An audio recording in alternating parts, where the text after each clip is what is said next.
Welcome to our channel Journey of Birth. In this video, we are going to see monitor lizard.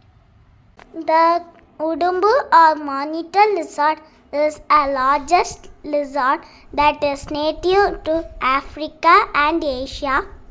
In English, they are known as monitors or monitor lizards. The food habitat is eating smaller reptiles, fish, birds, insects, small mammals, and eggs. A few species also eat fruits and vegetation.